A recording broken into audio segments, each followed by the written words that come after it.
thing money can't buy is your mama. She's for free and everybody knows it.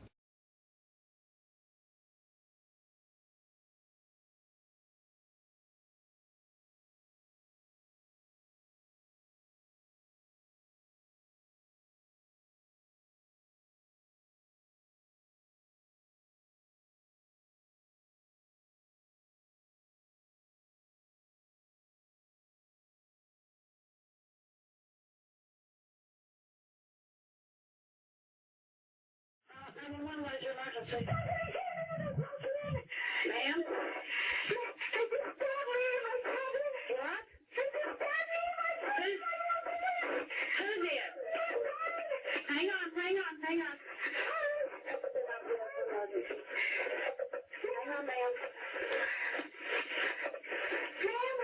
I got medical emergency. He said it wasn't even done.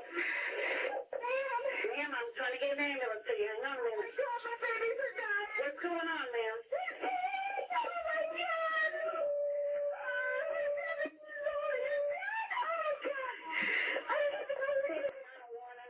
That was the frantic cries Darlie Routier made to 911 operators, the night she and her two sons was attacked by an unknown intruder. But the police did not believe her story of an intruder stabbing her boys, believing instead that Darlie killed them. She was arrested and charged for the murders of her two sons.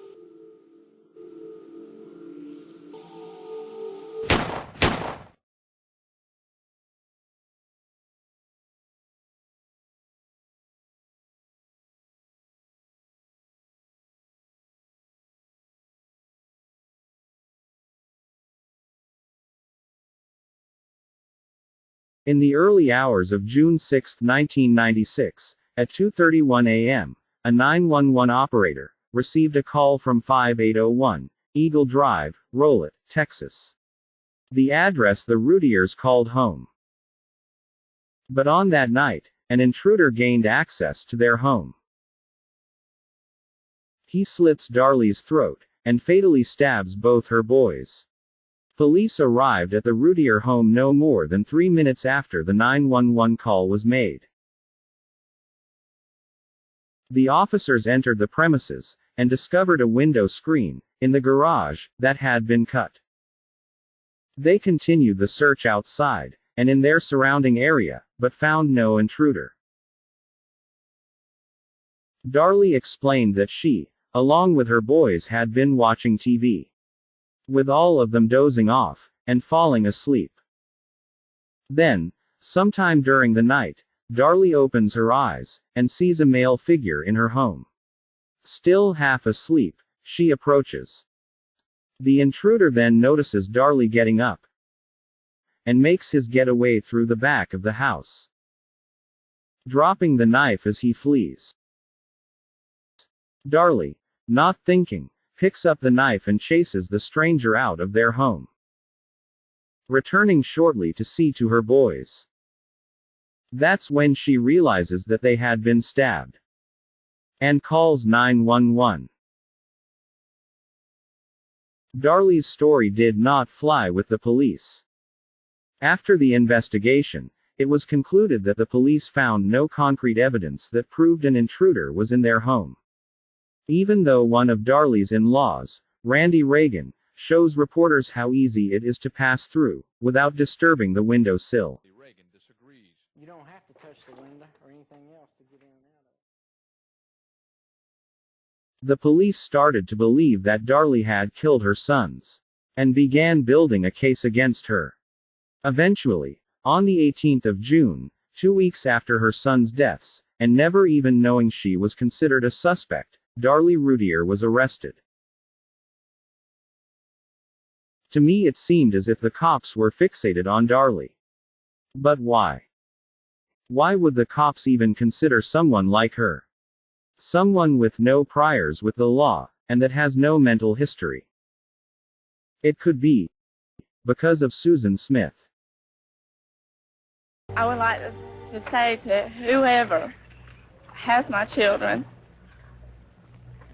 that they please bring them home.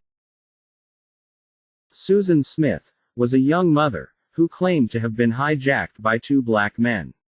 They drove off, with her boys still in the car. The community stood by Susan, as the search continued. After 9 days of searching, Susan Smith confesses to killing her boys. Susan Smith has confessed to murdering her 2 young boys. Susan told police that she had rolled her car into John D. Long Lake, with her kids still strapped inside. With the enormous sense of outrage and betrayal felt by the citizens of Union, South Carolina. The community was shocked and outraged, with everyone wanting to know, how could she do this? Then, barely a year later, Darlie's sons are murdered. The police believed almost from the start that the death of Darlie's boys was a repeat of the Susan Smith case. They stayed fixated on Darlie, not really entertaining the idea of other suspects. It was clear they had their killer.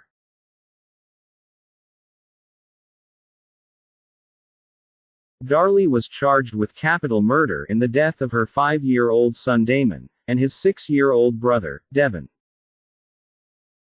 She was later convicted, and sentenced to death, for the murder of her son, Damon.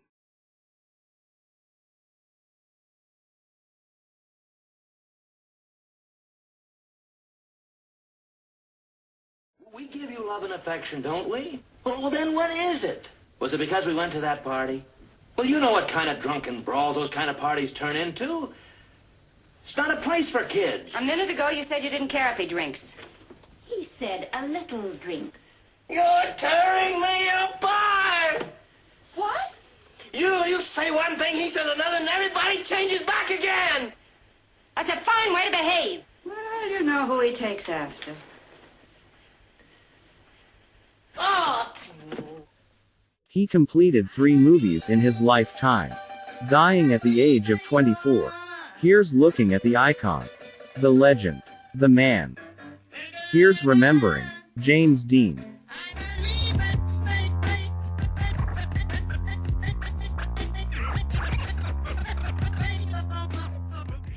Thing money can't buy is your mama. She's for free and everybody knows it.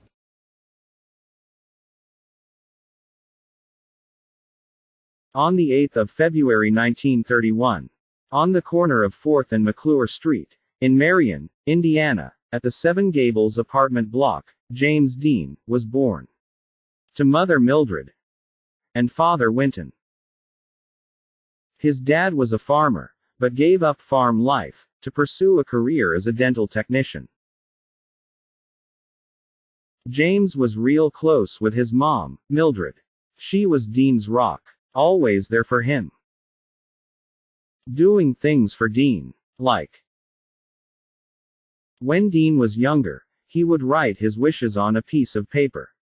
Then, at bedtime, he would tuck the dream note under his pillow. When Dean finally falls asleep, his mom would later sneak into his room and retrieving the note. And with that knowledge, she would proceed to make James's wish come true. Then suddenly, in 1938, Dean's mom was struck with severe stomach pains. After some tests, she was diagnosed with uterine cancer. Sadly, the cancer would later claim her life, passing away when Dean was only 9. After Dean's mom's passing, his dad, Winton, sends Dean to live with his aunt and uncle on their farm in Indiana. Dean attended Fairmount High. He was well liked, and rather popular. He loved playing basketball. He loved it so much that he joined the school team. After his graduation in 1949, Dean moves back home to live with his dad, in California. Dean enrolls at Santa Monica College, majoring in pre-law, but later changed his major to drama. His dad wasn't real happy with Dean's decision to pursue acting as a career. Little did Winton know that his boy was on the verge of taking off. James realized that acting was his passion. In order for him to stand a chance of success, he would have to give his all. Leading him to make the decision to drop out of UCLA. Dean was prepared to do anything to make his dreams a reality. He would later find himself employed at CBS Studios as a parking attendant.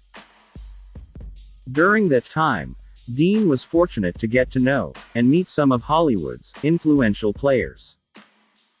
And one of those people was Rogers Brackett.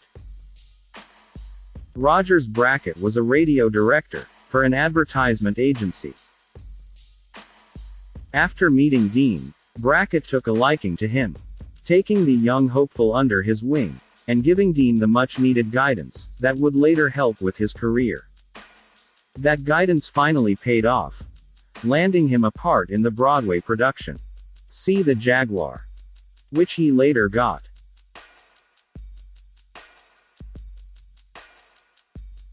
Dean was on his way, landing his first big part in a major film, the 1955 movie, East of Eden. He then starred in the iconic film, Rebel Without a Cause. In this film, Dean played the part of a teenager, attending a new school. But, ultimately gets the attention of the school bullies.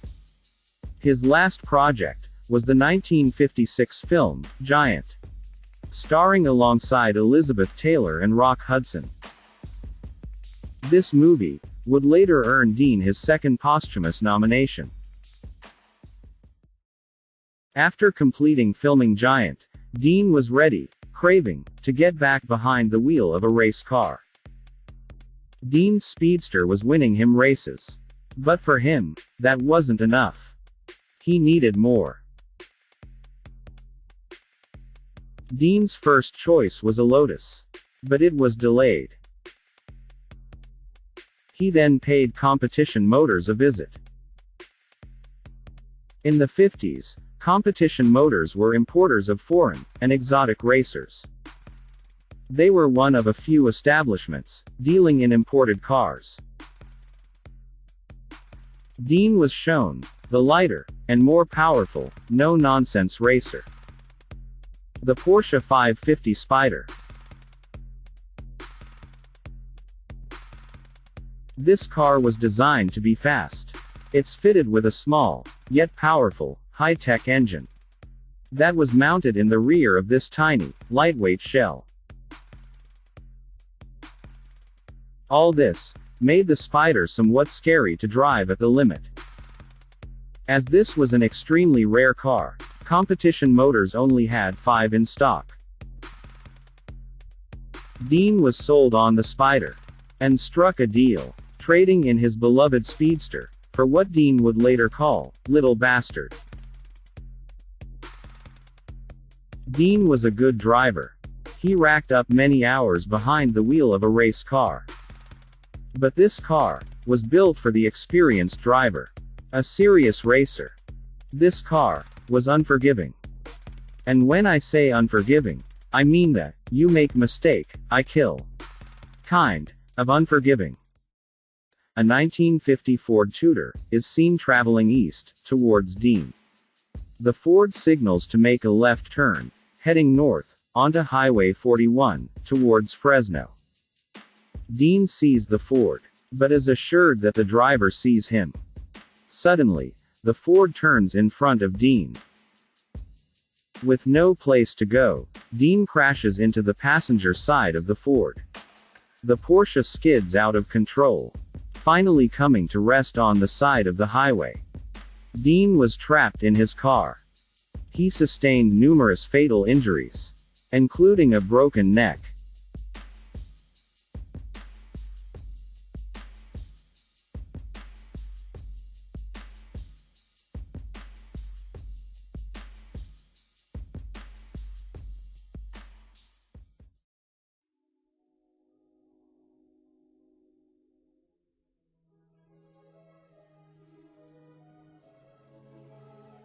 What's it for?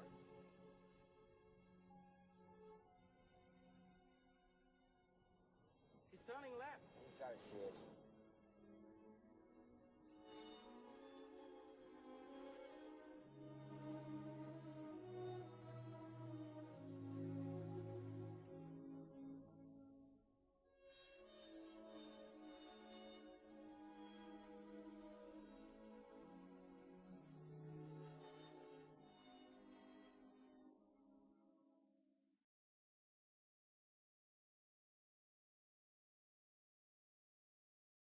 Hi, Jimmy. Hi, Gig. We asked Jimmy over today because he's a racing man himself. A real one, not a crazy one. Incidentally, I think I should explain that Jimmy just stepped over from the set of Giant. And need I add, he plays a Texan. Speaking of racing, have you ever been in a drag race? Are you kidding me? I just thought I'd ask. No, Jim races in the tradition, you might say. Real racing cars, real tracks. How fast will your car go? Oh, an honest miles an hour. Clocked. It run about 106, 7. You've won a few races, haven't you? Oh, 1 or 2. Where? Well, I showed pretty good at Palm Springs. I ran at Bakersfield. Jimmy, we probably have a great many young people watching our show tonight, and for their benefit, I'd like your opinion about fast driving on the highway. Do you think it's a good idea? A good point. I used to fly around quite a bit, you know. I took a lot of unnecessary chances on the highways. And I started racing, and now I drive on the highways. I'm extra cautious, because no one knows what they're doing. Half the time, you don't know what this guy's going to do with that one. On a track, there are a lot of men who spend a lot of time developing rules and ways of safety. And I find myself being very cautious on the highway. I don't have the urge to speed on the highway. People say racing is dangerous, but I'll take my chances on the track any day than on a highway. Well, Gig, I think I'd better take off. Oh, wait a minute, Jimmy. One more question. Do you have any special advice for the young people who drive? Take it easy driving. The life you might save might be mine.